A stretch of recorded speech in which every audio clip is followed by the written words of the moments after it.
Viral জিনিসের প্রতি সবসময় মানুষের একটা আকর্ষণ কাজ করে, সেটা যেটাই হোক না কেন, ভালো কিংবা মন্দ, যারা কিন্তু আগ্রহটা বেড়েই যায়। এমনই ভালোবাসার একটা দিনের মধ্যে আমার হাজবেন্ড কিন্তু আমাকে ভাইরাল একটা রেস্টুরেন্টে নিয়ে আসলো সারপ্রাইজ দেওয়ার জন্য।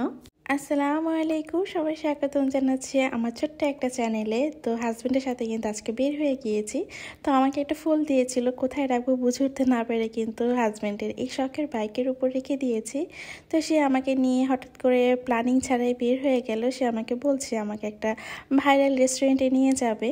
তো রাজশাহীতে হুট করে কিন্তু এই ভাইরাল রেস্টুরেন্টটা কিন্তু ওপেন হয়েছে। ওপেন হওয়ার পরে কিন্তু মানুষের মধ্যে খুব আগ্রহ তৈরি হয়েছে এই রেস্টুরেন্টটা। আর এই রেস্টুরেন্টের নাম হচ্ছে দ্য কাবাব সেল। তো এখানে কিন্তু কাবাব ছাড়া অনেক ধরনের আইটেম পাওয়া যায়। তো প্রথম ভেবেছিলাম যে শুধু হয়তো বা কাবাব আইটেমই থাকবে, যেহেতু নামটা এরকম ছিল।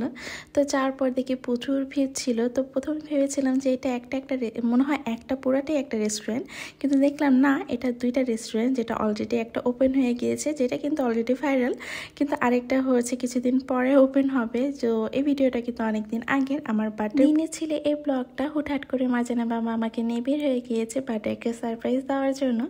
তো এখানে নিয়ে আসে অনেক দিন ধরেই ভাবছিল নাকি, যেহেতু ভাইরাল চারদিকে শুনছিল, তো ভাইরাল রেস্টুরেন্টটা কীরকম জানার খুব ইচ্ছা।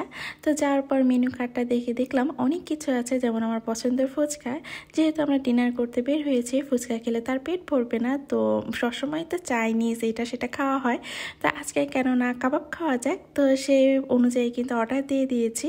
তো অর্ডার দেওয়ার পরে কিন্তু এখানে নিয়মটা ছিল পে ফার্স্ট। তো পে করে তারপরে একটা আমাদের নাম্বার দিয়ে দিয়েছে। যেহেতু কাবাব তো হতে কিন্তু একটু সময় লাগবেই, তো গরম গরম সার্ভ করবো, শীতের রাতটা কিন্তু বেশ ভালো লাগবে। তো রেডি হয়ে গেলে কিন্তু নাম্বার ধরে ডাকবে, তখনই গিয়ে কিন্তু আমাদের সার্ভ করে দেবে।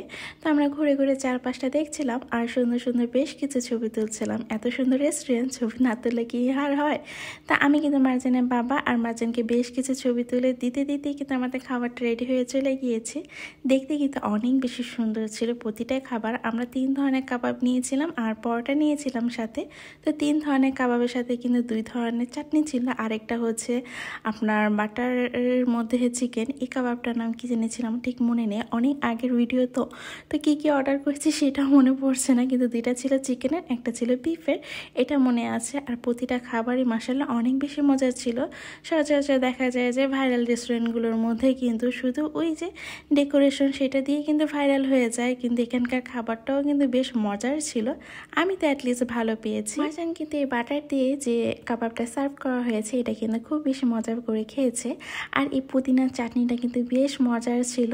তো সব মিলিয়ে আমার কাছে অনেক বেশি ভালো লেগেছে। সাথে ডেকোরেশনটা অনেক বেশি সুন্দর ছিল, সুন্দর কিছু সময় কাটানোর মতো একটা জায়গা, সাথে বেশ কিছু ছবি তোলার মতো। আর খাবারের কথা কি আর বলবো, যারা রাজশাহীতে থাকে কম বেশি কিন্তু সবাই এই ভাইরাল রেস্টুরেন্টে চলে এসেছে। আমরা মনে অনেক দেরি করে ফেলেছি। আর কে কে গিয়েছেন, কে কে রাজশাহী থেকে বলছেন, অবশ্যই কিন্তু কমেন্ট করে জানাবেন। সব মিলিয়ে কিন্তু হাজবেন্ডের দেওয়া এই সারপ্রাইজটা আমার খুব বেশি ভালো লাগলো। প্রতিবারই আমার হাজবেন্ড চেষ্টা করে আমাকে কোনো না কোনোভাবে বিশেষ দিনগুলোর মধ্যে একটু সারপ্রাইজ দেওয়া, আর হচ্ছে বিশেষ দিনটাকে আরো বেশি বিশেষ করে তোলার জন্য। সবাই আমাদের জন্য দোয়া করবেন।